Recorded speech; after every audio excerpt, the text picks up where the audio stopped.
Bisnis itu nggak cuma soal nyari cuan, tapi harus bisa juga dong jadi SJW. Eits, itu bukan kata gue ya, tapi kata cowok yang satu ini nih.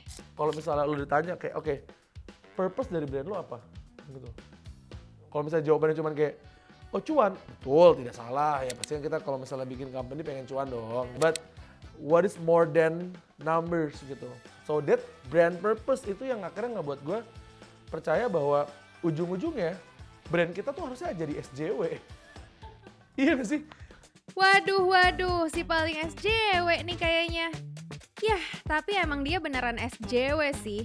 Buktinya cowok bernama Irfan Prabowo alias Fanbul ini tuh emang aktif dan konsisten banget dalam berbagai aktivitas dan komunitas sosial, even dari zaman kuliah dulu.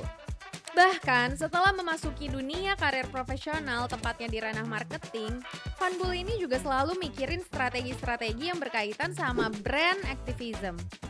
Pokoknya tuh ya, dia bakal selalu mikirin soal gimana caranya brand tempat dia kerja itu bisa jadi aktivis, alias ya jadi SJW. Dimana si brand tersebut harus benar-benar bisa ngejawab masalah dan ngasilin impact, bukan cuma sebatas mikirin profit aja. Nah kan, jadi penasaran gak sih sama cerita dan insight yang bakal di-share sama sosok marketer SJW satu ini? Langsung aja deh tonton videonya sampai habis dan enjoy!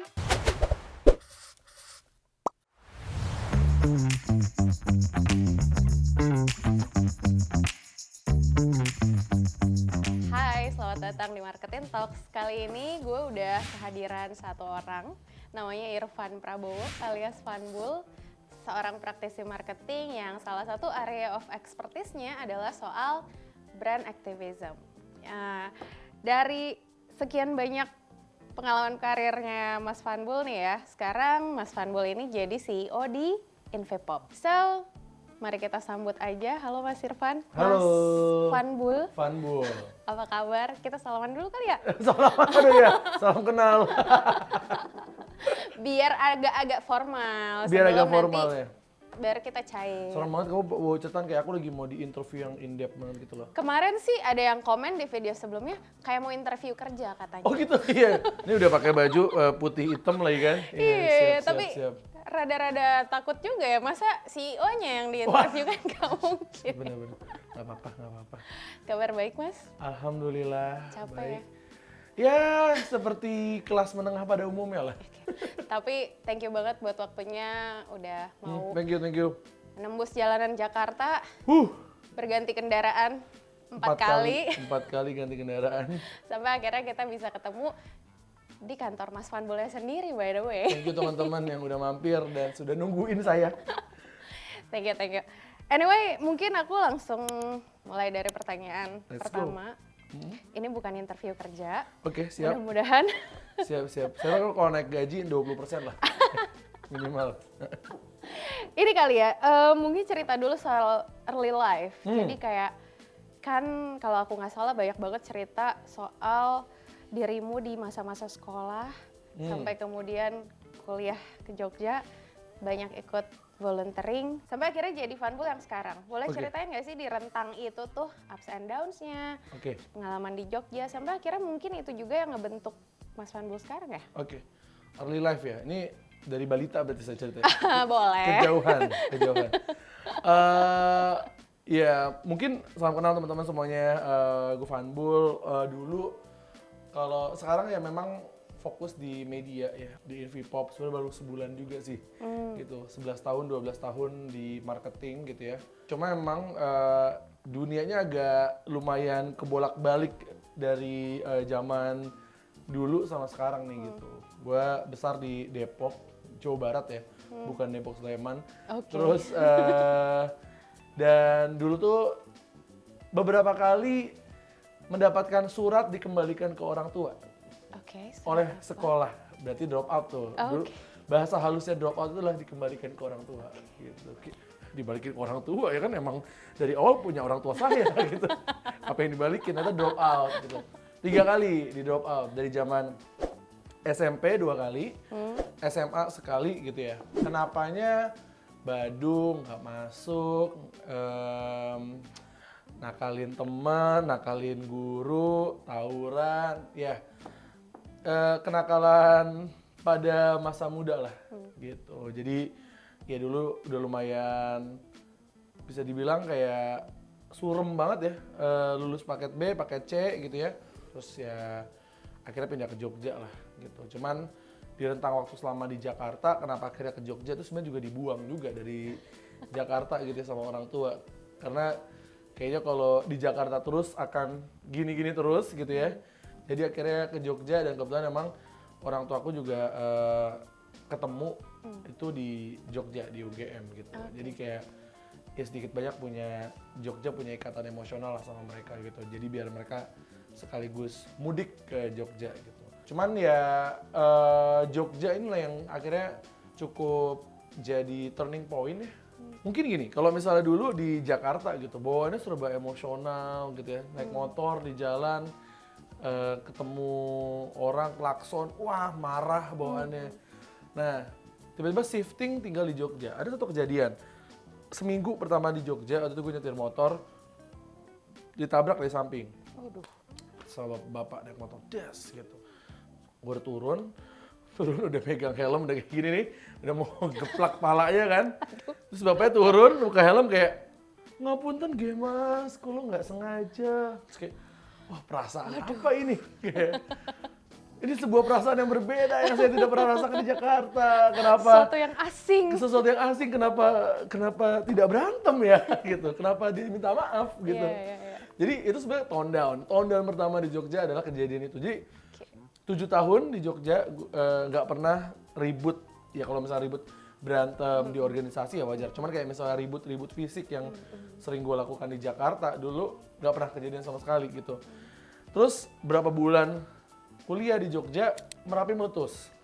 Masih ingat itu lagi kuliah, itu baru kuliah 3 bulan apa ya berapa bulan lah. Pokoknya lagi ujian, tiba-tiba, jadi kan gue kuliah di UII ya. Bayangin UI itu kayak kampus yang paling dekat sama gunung, dan kalau misalnya lagi cerah, Gunung Merapi tuh kelihatan sampai kayak urat-urat gunungnya tuh kelihatan. Terus tiba-tiba kayak kita lagi ada ujian, lupa deh lagi ada ujian atau kuis, tiba-tiba suara dep gitu. Pas saya keluar kayak, lah meletus tuh. Kayak, lah ada abu gede banget tuh, terus kayak bubar gitu. Nah, momen itu ketika teman-teman pada mudik, karena kan akhirnya kuliah diliburin kan. Teman-teman pada mudik, adrenalin tawuran gue nih menggebu-gebu, dan akhirnya yang justru gue lakukan adalah gue naik ke atas gunung. Maksudnya gue naik ke atas nyari posko volunteer, karena gue mau pulang. Terus gue kayak, itu ada satu posko yang diisi sama beberapa tentara gitu, terus kayak, Pak, selamat siang, saya pengen jadi volunteer di sini. Kamu bisa apa? Bisa masak? Tidak, Pak. Kamu bisa apa? Kamu bisa ngajar? Nggak ada ilmunya, Pak. Apa yang kamu bisa? Apa ya, Pak? Fisik aja lah, Pak. Gitu. Akhirnya itu kayak jadi volunteer pertama kali seumur hidup bikin toilet umum. Jadi menggali lubang toilet darurat lah. Gitu. Ya sudah, dari situ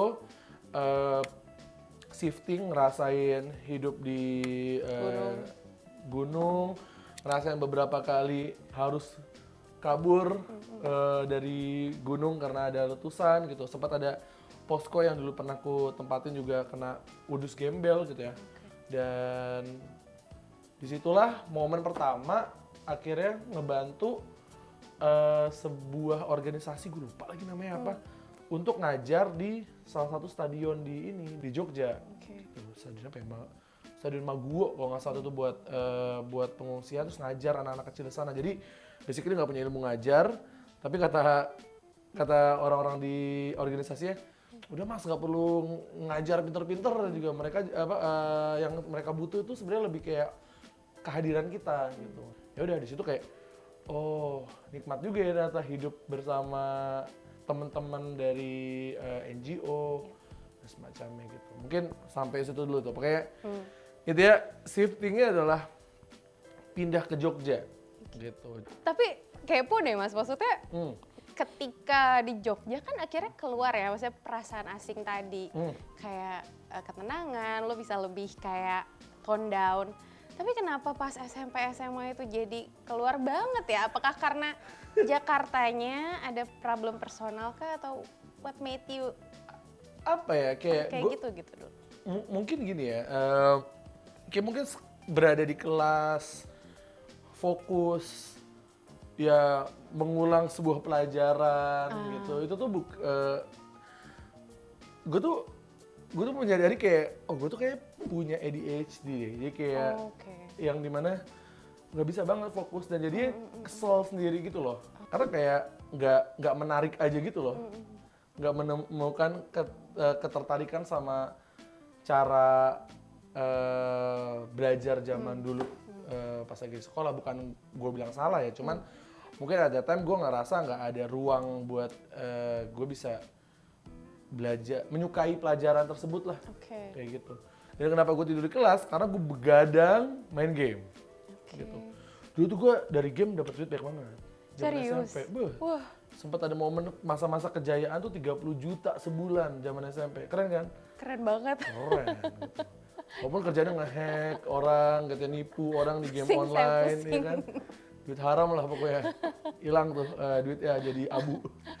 Habis itu gue juga aktif di Kaskus, forum jual beli, zaman SMP SMA. Jadi kayak gue tuh emang nggak fokus nih di sekolah, tapi gue sibuk sama hal-hal ekstrakurikuler di luar sekolah. Itu jualan parfum palsu lah, jualan hoodie. Dulu hoodie bape-bape gitu gue ngeprint sendiri. Oke. Jadi kayak nyari konveksi, gue lupa di mana Bandung, habis itu kayak gue kasih desainnya bape gitu ya, ada Itu kayak pas full print. SMP, SMA itu. SMP kelas 3 sama SMA kelas 1.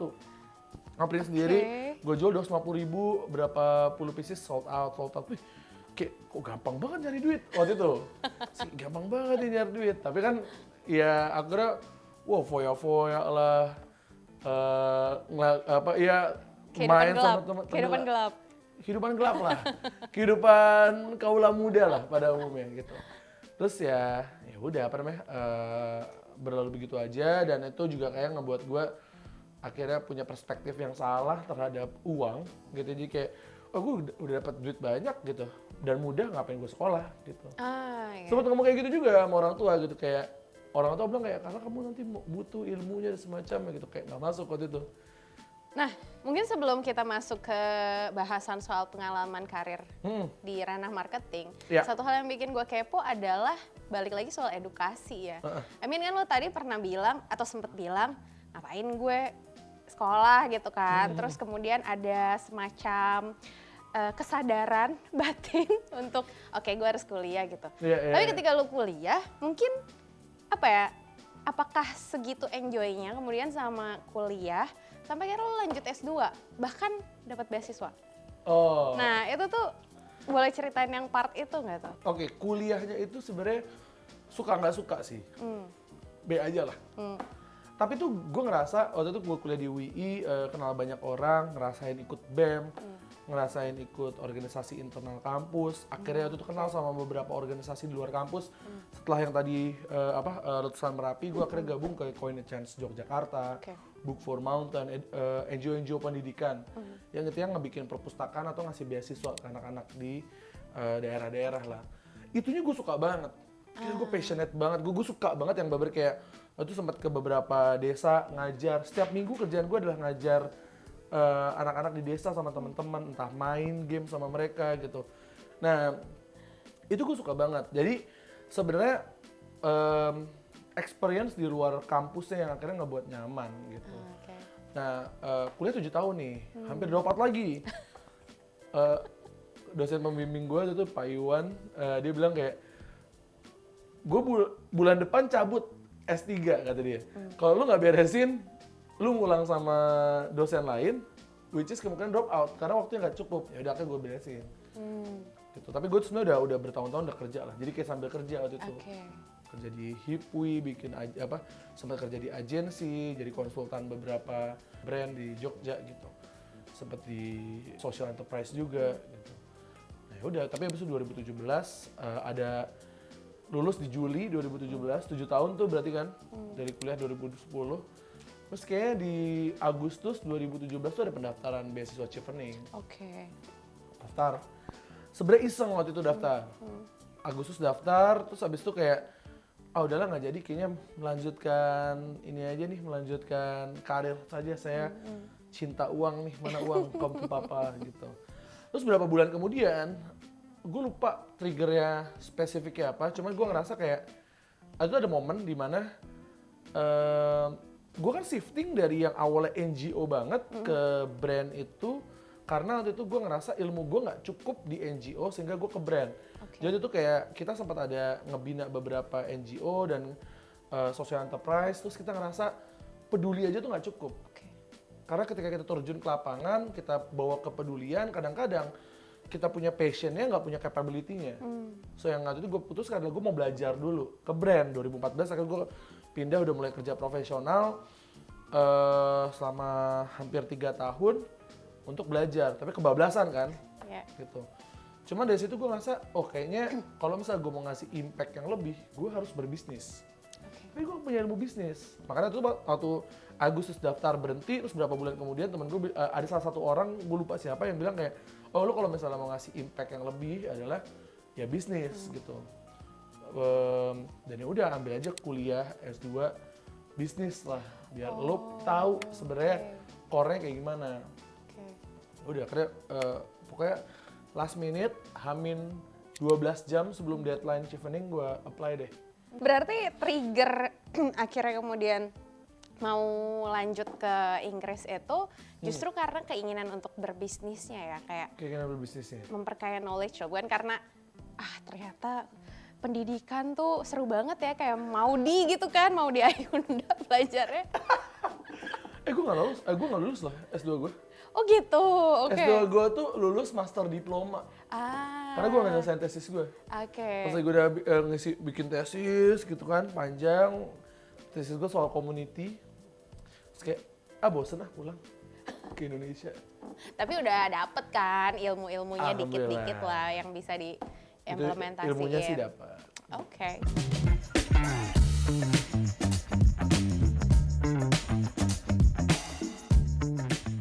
Anyway, mungkin dari situ ya ilmu yang sudah lu kantongi, yang lu emban di negeri orang, terus pulang pasti ngelanjutin karir dong. Kan tadi udah mulai. Nah itu kali yang boleh diceritain ya, maksudnya dari dulu akhirnya lu shifting dari NGO ke brand, sampai udah tuh perjalanan berikutnya sampai sekarang enak saat ini at least di Invipop. Konteks dulu, jadi waktu gue sebelum cabut ke UK kan gue bikin agensi berempat. Agensi ini handle ya beberapa project government lah, kayak Asian Games dan semacamnya. Dan namanya bikin agensi berempat, title-nya Chief kan. Gitu. Nah, waktu kuliah di bulan Juni, lulus kan September harusnya. Di bulan Juni tuh gue udah mulai daftar kerja. Karena title gue Chief, dan company yang nggak terkenal, kagak ada yang interview, boro-boro yang interview. Jadi kayak 50-70 company yang gue apply, dari yang di Indonesia, Singapura, Kuala Lumpur, yang di UK, ada yang di Belanda juga. Yang nge-interview tuh cuma 3 apa 4. Gitu. Terus kayak, segini susahnya ya nyari kerja dan daftar kerja gitu. Terus usut punya usut ya karena title-nya Chief itu. Iya, Chief tersebut gitu. So akhirnya gue coba jemput bola lah. Instead of apply, gue coba reach out ke teman-teman gue yang emang ibarat kata pernah lah ada irisan kerja bareng sama gue, atau dia bisa merekomendasikan gue. Gue cuma minta sama mereka, kasih gue kesempatan buat interview gitu. I'll explain myself. CV gue emang nggak menarik nih gitu. Atau CV gue kayak over claim atau something ya, I don't know, cuman kayak kasih gue kesempatan buat interview gitu. Nah ada satu teman gue yang waktu itu kerja di Alpha GWC, jadi investor venture capital ya buat beberapa company. Salah satunya adalah Lemonilo, gitu. Dia tuh yang interview dari Alpha GWC, terus akhirnya direkomendasiin ke beberapa company, salah satu Lemonilo. Yang interview gue namanya Kasinta. Ini orang menurut gue, waktu itu yang bikin kita nyambung adalah pas kita ngomongin soal women empowerment. Karena kan sebelum gue cabut dari Jogja kan gue ada fokus ke namanya ngebantu teman di Dream Delian. Dream Delian ini sebuah social enterprise ngembangin desa di Yogyakarta lah. Desa di mana banyak ibu-ibu penenun di sana gitu. Terus habis itu pas lagi gue ngobrol sama Kasinta, gue ngerasa kayak ini company itu punya selain nyari duit, nyari impact juga nih. Kayak kok ada Makin percikan, match tuh ya iya ada sama percikan-percikan, Iya, ada percikan-percikan nostalgic zaman dulu di NGO nih gitu. Jadi tuh ada dapat beberapa offer, ada yang dari Ava JWC, ada offer lain juga kebetulan, alhamdulillah. Tapi aku kayak gue masuk ke Lemonilo sih, karena Sintanya tuh sangat, dia pas lagi ngomongin soal impact, dia ngomongin soal kayak pengen ngubah Indonesia menjadi lebih sehat, ngomongin kayak pengen empower perempuan-perempuan Indonesia, gue bilang kayak, main gue kebeli sih. Gitu. Akhirnya join. Join Lemonilo, berapa tahun tuh? 3,5 tahun. Itulah company terlama gue. Lemonilo 3,5 tahun, gue ngerasain dari nge-develop, waktu itu tim gue baru 6 orang pas lagi awal join. Terus terakhir peaknya adalah tim gue sampai 45 orang. Oh. Iya, jadi itu tuh kita punya hashtag di Lemonilo, ini pasti anak-anak agensi agak bete sama hashtag ini. Hashtagnya adalah in-house bisa. Widih, Karena- powerful banget. Karena mimpi adalah kita pengen punya kayak kreatif powerhouse dan marketing powerhouse yang bisa mentreatment sebuah FMCG, karena Lemonilo FMCG kan, bisa mentreatment sebuah FMCG menjadi seperti tech startup gitu, inovasi, agility-nya gitu, kreativitasnya. Oke. Nah, tapi kemudian berakhir di Lemonilonya tuh kenapa tuh? Kemudian pindah kemana? Lemonilo 3,5 tahun udah cukup lah. Oke. Sudah ngerasain semua jenis campaign-nya gitu ya, dan gue ngerasa saatnya belajar ke tempat yang lain nih gitu. Sempat pindah ke Pitik selama 3 bulan, tapi gue nggak lanjut probation. Waktu itu pindah ke Pitik tuh karena pengen belajar nih B2B, bidang agriculture gitu. Ternyata terlalu patah ya dari dunia B2C Ke B2B. FMCG ke B2B, habis itu kayak agriculture lagi, jualan ayam, jualan IoT untuk peternakan. Nggak nyambung ternyata, dunia beda banget. Akhirnya cabut, nggak lanjut probation. Pindah ke Ismaya sebagai FVP Marketing. Salah satu tim yang paling gede yang pernah gue lead juga, kalau nggak salah ada 65 orang. Wow, Di Ismaya kita nge-handle campaign, nge-handle marketing buat all Ismaya brands, ya 21 brand. End to end dari kreatif, campaign, KOL, social media gitu. 21 brand, total berapa outlet ya? 120 outlet atau 130 Brandnya outlet? lumayan beda-beda juga kan? Maksudnya nggak cuman Betul, F&B lifestyle, patah-patah banget tapi- gitu. Bayangin kayak pagi, jam 9 pagi meeting ngomongin soal Sky ya. Si premium, Yes. ya kan, experience, fine dining. fine dining, ya kan. Tiba-tiba jam 10, sejam kemudian meeting ngomongin ayam geprek di The People's Cafe. Iya, iya, Jadi iya, memang kayak, iya, kayak lah, gitu. Jadi kayak serunya adalah ya itu shifting segmennya gitu. Jadi kayak bener-bener kayak belajar kayak gimana lu ngemetain segmen yang berbeda, nge-crafting komunikasi dan campaign yang berbeda dan cepat gitu. Lu bayangin kayak F&B tuh dunia cepetnya bukan main. Iya, iya. Lu ganti, lu bikin inovasi sekarang, lu viral hari ini naik sales lu gila-gilaan gitu. Tapi Ismail grupnya gede banget ya. Iya. Gitu, jadi kayak gimana lu bisa ngebuat itu agile, meanwhile ada all the outlets dan complexity yang juga harus lo hadapin gitu ya. Iya, At the end of the day, Ismail tetap korporat gitu kan. Jadi itulah serunya, belajar banyak banget soal kayak nge-create system, nge-create better coordination gitu. Jadi gila sih, bener-bener capek banget, makanya udah setahunnya kayak cukup kali ya. Bentar banget ya ternyata. Iya, bentar banget, capek banget. Tapi lebih ke bukan karena nggak betahnya sih, tapi lebih ke tiba-tiba dapat offer dari seorang mentor saya, Bapak Aji Pratomo yang memiliki Invia Group. Tiba-tiba kayak, lu aja jadi CEO company gue nih, gitu. Let's talk. Dan beda lagi industrinya. Beda lagi industrinya. Tapi media tuh bukan hal yang baru, karena dulu gue magang di malesbanget.com. Terus habis itu pindah ke Hipwi, itu juga media kan. Gitu. Nah sekarang balik lagi ke media lah. Anyway, gue mau lanjut nanya soal ini. Yang gue tangkap adalah seorang fanboy ini rada-rada ada bosennya gitu ya, gampang bosen. Tapi kenapa kemudian bertahan di ranah marketing? I mean kayak dari Lemonilo, terus Ismaya kan lu belum bergerak Ya. cobain divisi lain ya. Wow, good question. Sebenarnya awal gue ke marketing pun kan sebenarnya karena di NGO dulu gue selalu megang entah sebagai head of volunteer ataupun head of crowdfunding ya. Oke. Berhubungan sama memanipulasi orang. Iya dong, memanipulasi orang untuk menjadi volunteer atau memberikan donasi lah. Melobi ya. Melobi lah gitu. Dan akhirnya pindah ke dunia marketing sebenarnya karena lain juga pengen belajar gitu. Menurut gue yang ngebuat gue betah sebenarnya di dunia marketing nggak spesifik marketingnya sih, karena industrinya juga berubah-berubah terus kan.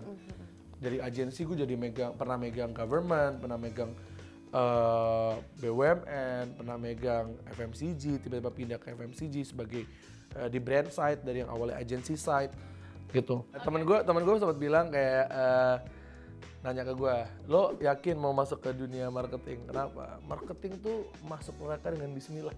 Kenapa? Karena kerjaan lu memanipulasi orang. Benar juga sih. Makanya kalau lu nggak ada purpose-nya akan sangat berbahaya lah ketika lu cuma menggunakan tools marketing ini untuk keuntungan ataupun keburukan bahkan. Jadi kayak the dynamics of the industries itu juga interest me a lot. Di sisi lain, marketing tuh kayak selalu ada hal dan cara baru sebenarnya. Dan yang paling seru lagi menurut gue, this is the most important one, adalah understanding people sih. Iya kan? Kayak a lot of people think marketing is all about the creativity, ya kan? It's all about the art gitu. Cuman ternyata ada part science-nya, which is understanding the human, the psychology, the interest, the motivations. Itu gue suka banget. Nah kalau tuh di Lemonilo gue ngewajibin tim gue buat kayak sebulan at least sekali kayak nelpon audience ataupun nelpon konsumen kita di Ismaya, kerja dari outlet untuk nge-observe gitu, bikin FGD. Gue pernah immersion kayak tinggal sama beberapa konsumen di Medan, di beberapa kota gitu, ngerasain kayak gimana sih cara mereka consume produk kita gitu. Itu gue suka banget karena akhirnya dan cara gue membuktikan bahwa persepsi gue terhadap mereka itu benar atau tidak adalah dengan gue ngetes lewat marketing kan. Gitu. Jadi kayak oke, gue understand mereka, gue tes dengan marketing apakah benar mereka seperti ini terpengaruh dalam tanda kutip gitu ya, dan apa benar message gue terdeliver dengan baik. Nah itu sebenarnya dynamics yang ngebuat marketing selalu seru dan tidak membosankan gitu. Gue di Infopop ini juga belajar ujung-ujung marketing juga kan gitu, kayak ilmu-ilmunya, frameworknya, kayak understanding the human gitu. Gue kayak 2 bulan spending untuk research, desktop research, FGD, one-on-one sama Gen Z, karena kan Infopop targetin Gen Z kan. Saya si Gen Z tuh, si ngerti dunia Gen Z gitu. Jadi yang kita lakuin adalah ya benar-benar kayak understanding the Gen Z gitu. Dan ya seru banget, 2 bulan kita bikin research-nya dan akhirnya ketemu lah positioning apa yang mau kita lakuin buat Infopop. Itu yang gue suka. Marketingnya, berkomunikasi itu juga menyenangkan, tapi part memahami orangnya, memahami segmennya itu juga gue suka banget.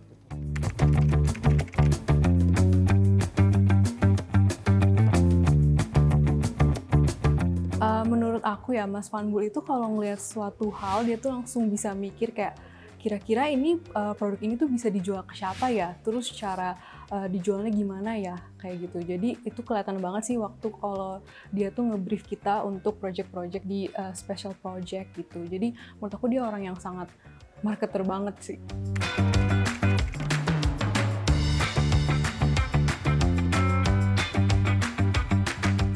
Kalau dari Mas Fanbul sendiri kan memang baru join Infopop ya, tapi memang Mas Fanbul ini udah sangat berperan nih untuk wajah baru Infopop. Jadi memang Infopop ini lagi mau rebranding jadi wajah baru. Cuma aku nggak bisa spill dulu nih kayak gimana. Tapi yang pasti karena ide-idenya Mas Fanbul, nantinya Infopop bakal lebih fun, lebih relevan, dan juga bakal lebih pop gitu.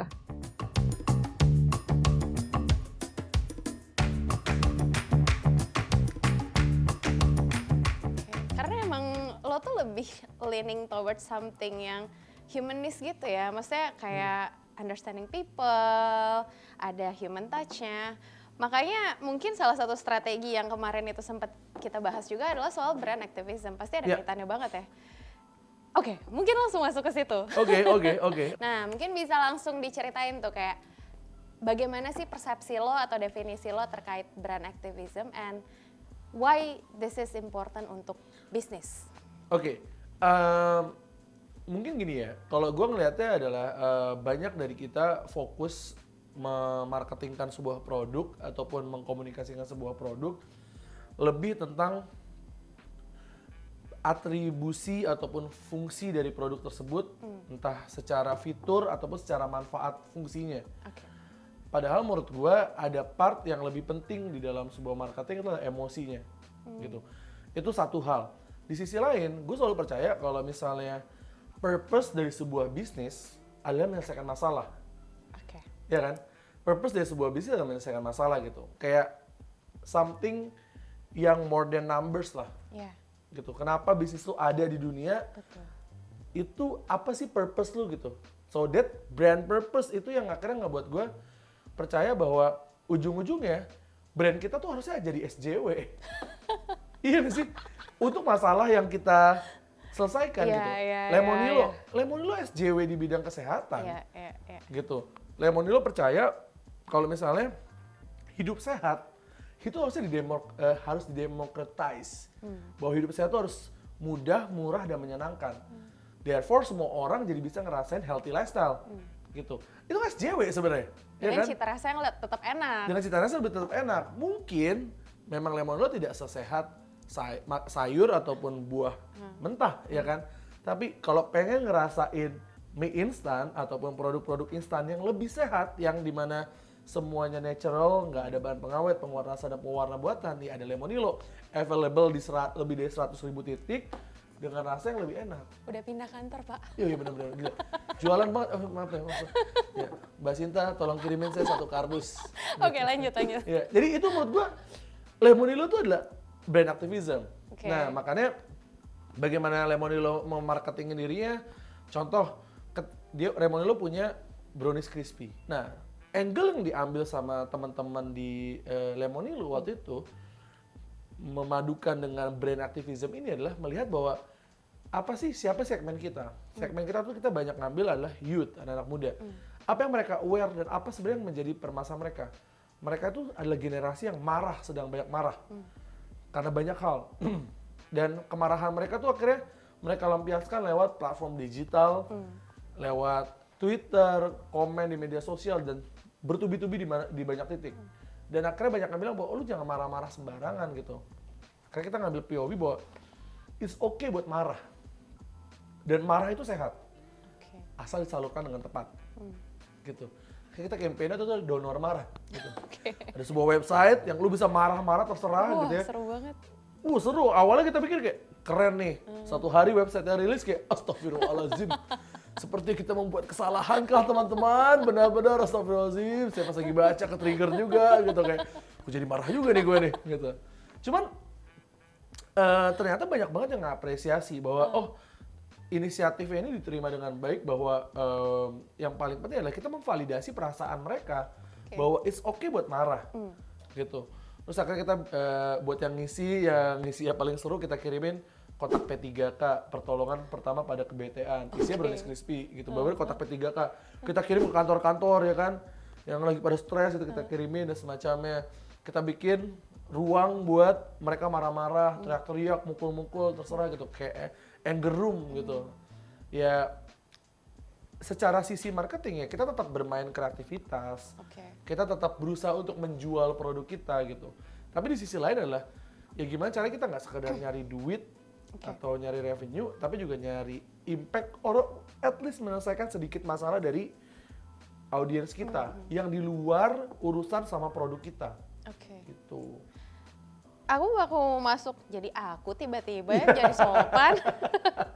Gue mau masuk soal ini kali ya, contoh konkretnya. Tadi mungkin udah dijelasin bahwa tetap inserting creativity, bikin campaign.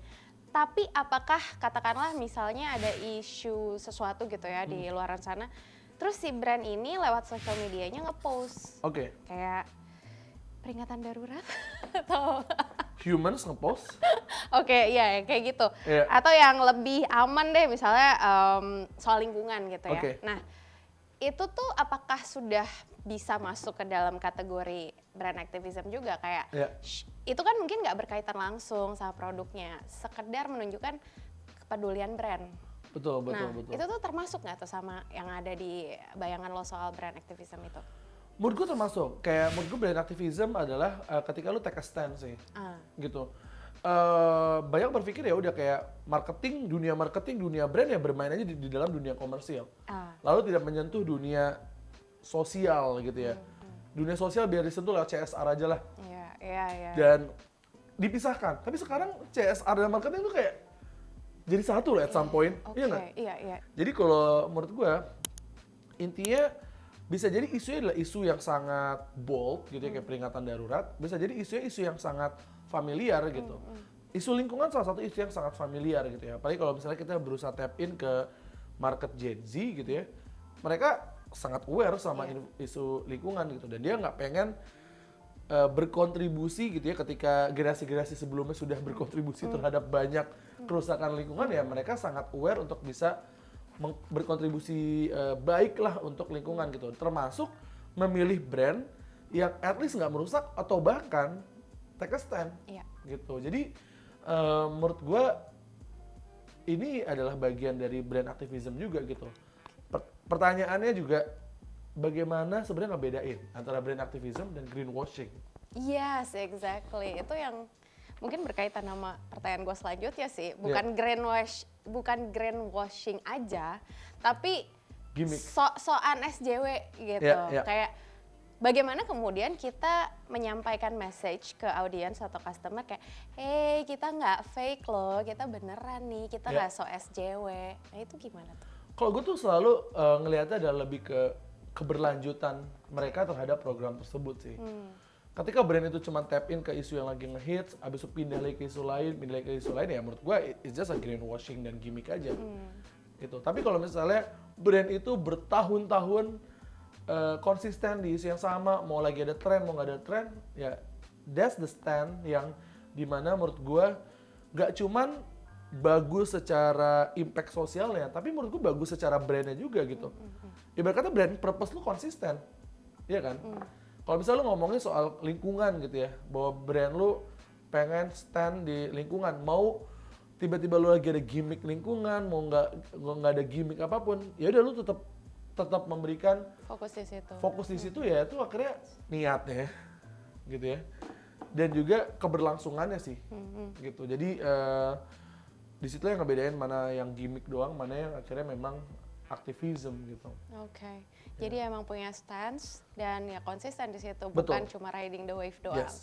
Oke. Tadi udah cerita soal Lemonilo, ya kan? Sekarang mau ngajak balik ke Ismaya. Kalau cerita brand activism di Ismaya tuh gimana tuh? Ini maaf ya, NVPop ya. Jadi Funbul diajak cerita soal masa lalu dulu. Kalau di Ismaya ada 1-2 contoh cerita yang menarik nggak soal brand activism? Karena sorry nih rada panjang, kayak Ismaya kan di gue image-nya begitu ya, pop banget gitu. Pop banget, part A. Ya gitulah ya. One of the thing that we did ketika di Ismaya, dan ini pun juga menurut gue adalah sebuah bentuk konsistensi Ismaya dalam ngasih impact juga ya. Ismaya adalah salah satu company yang juga paling, kalau gue ngerasa, dia tuh sangat cukup inklusif, terutama dalam pegawainya. Gitu, memperhatikan gitu ya, kayak ada ruang untuk teman-teman disabilitas juga untuk bekerja di situ gitu. Hal yang mungkin nggak kelihatan ya, kalau misalnya kita kelihatannya kayak party dan semacamnya. Nah di sisi lain, waktu itu ketika sedang awal-awal ramai pembicaraan tentang genosida di Gaza, waktu itu muncul perdebatan. Itu belum rame kan, brand yang akhirnya tap in juga belum rame, dan ini sesuatu langkah yang beresiko kalau misalnya kita mengkomentari ataupun mengambil langkah untuk take a stand gitu. Cuman waktu itu prinsipnya adalah dari bos gue juga bilang kayak, ya selama ini hal yang benar, lakuin aja. Yang kita lakuin itu kayak, gue lupa udah cukup lama, itu di tahun lalu berarti ya. Iya. itu kita setiap di jurnal, setiap pembelian kopi, minuman apapun gitu, baristanya menanyakan, lo mau nggak kalau misalnya ditempelin stiker semangka, gitu. Every purchase yang ditempel stiker semangka, we will give a donation for humanity, gitu. Terus kita juga bikin watermelon frappe, yang dimana seluruh keuntungannya juga untuk donasi juga gitu. Mungkin ya kalau ngomongin jumlah donasi ya bukan jumlah yang besar banget gitu ya, bukan yang 40M kayak Paragon. Mendonasikan ke COVID waktu itu. Tapi lebih ke, I think karena kita memulai hal tersebut, akhirnya movement ini tuh menjadi sesuatu yang normal dan brand lain pun juga lebih berani untuk ngelakuinnya gitu. Karena prinsip kita lah ya, we have to take a stand, gitu. Dan itu salah satu yang paling bold yang dilakuin sama Ismaya. Jadi kita juga brand yang sama, jurnal, kita juga berkolaborasi sama sebuah organisasi yang mengumpulkan teman-teman disabilitas yang punya karya seni gitu. Lalu kita kayak memasang karya-karya seninya mereka di outlet kita, gitu. Terus bikin merchandise based on that gitu, merayakan Hari Disabilitas juga, gitu. Jadi bentuknya bisa macam-macam sih, tapi itu yang waktu itu the least that we can do di Ismaya adalah campaign tersebut lah.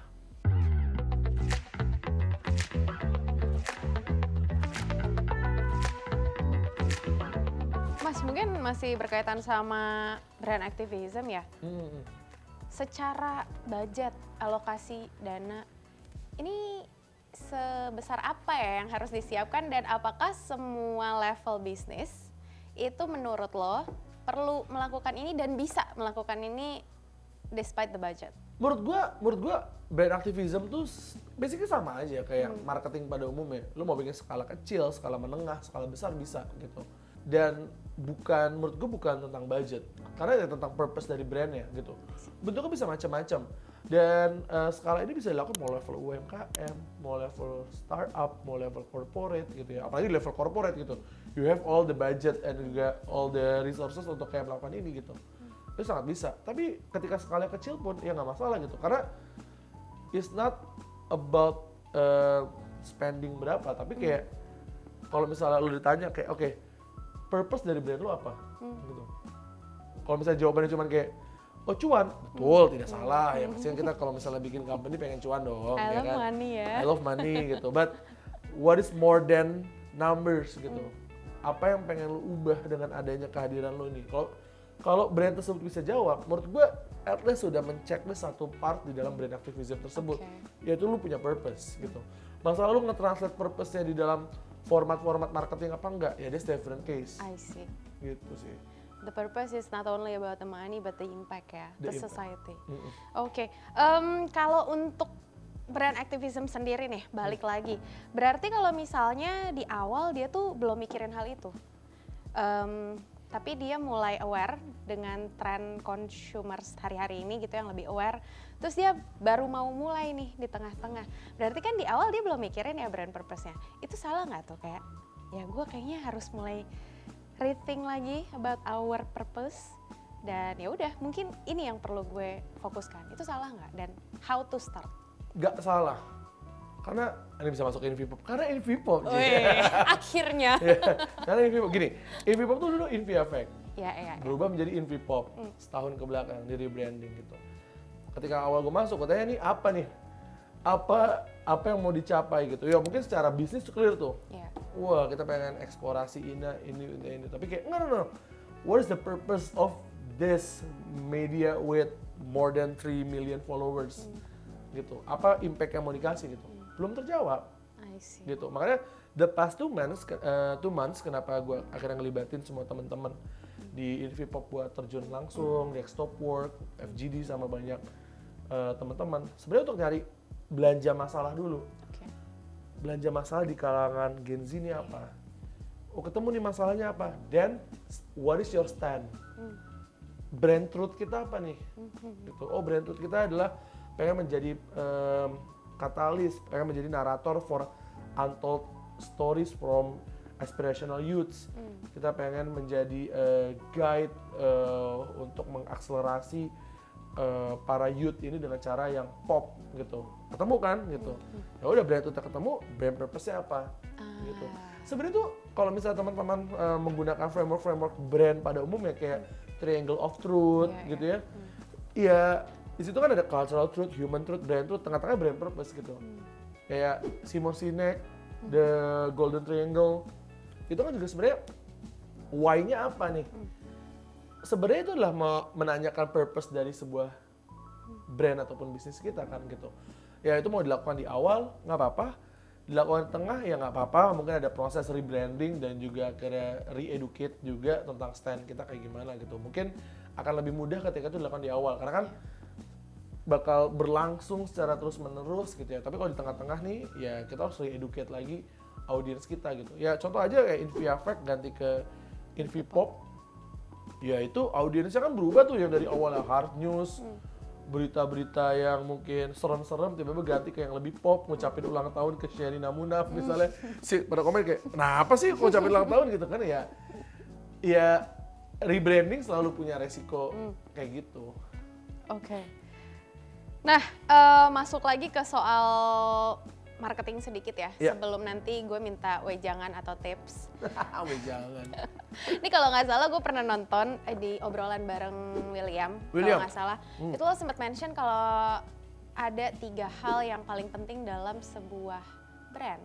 Product, storytelling, experience. Oke. Nah, hanya itu saja kah? Atau sebenarnya kan tadi lo udah sempat mention ya soal purpose harus dipikirin juga. Dan kalau kita ngomong marketing sendiri kan udah mulai ada aspek yang sangat common 4P, 7P gitu ya. Nah, sekarang masih 3 itu saja kah yang menurut lo harus dipikirkan? Atau ada lebih tuh dari 3 itu dan kenapa?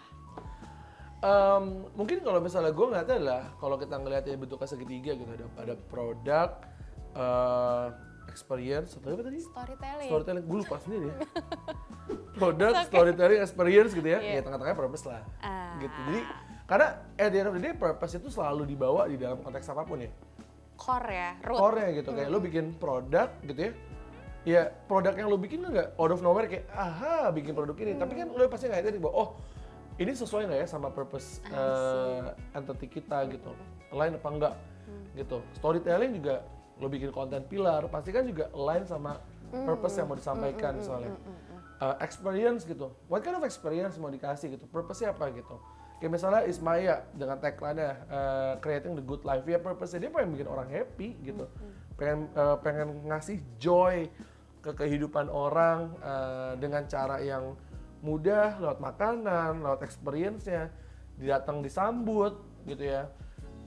Pulang capek kerja tiba-tiba bisa WTF ya kan atau DWP gitu ya. Basically that's the purpose yang dimana selama benang merahnya masih berkaitan itu juga ngejaga konsistensi kita terhadap ya product development gitu.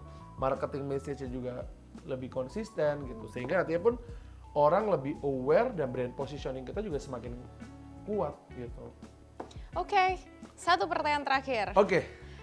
Tadi kita udah bahas soal brand activism, udah nyentuh soal marketing juga, bahkan udah cerita soal personal. Mungkin last statement untuk marketers. Apa ya?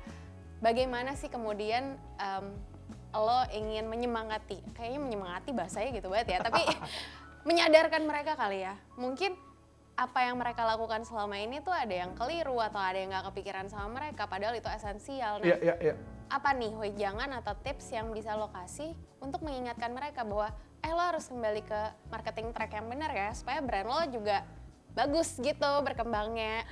Mungkin gini, generasi sekarang gitu ya, yang anak-anak muda ini tuh sudah semakin aware dan concern sama mission gitu ya.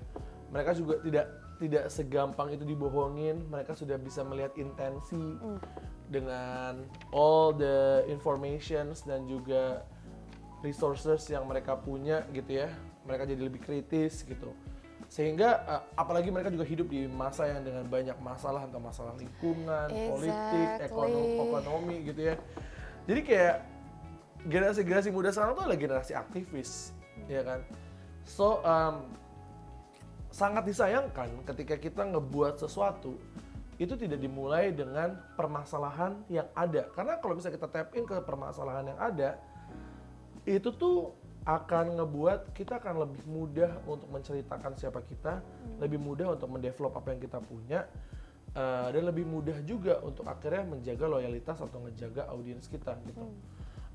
Pertanyaannya, ketika kita sudah bikin bisnis, ketika udah jalan bisnisnya terus kita belum melakukan itu gimana? Ya menurut gue yang paling penting adalah back to the root, ngobrol sama audiens kita. Invipop udah berjalan bertahun-tahun gitu ya dengan InviAffect sebelumnya, ya kita back to the root lagi, kita ngobrol sama audiens kita belanja masalah, kita ngelihat apa sebenarnya yang mereka butuhkan, apa yang menjadi concern mereka.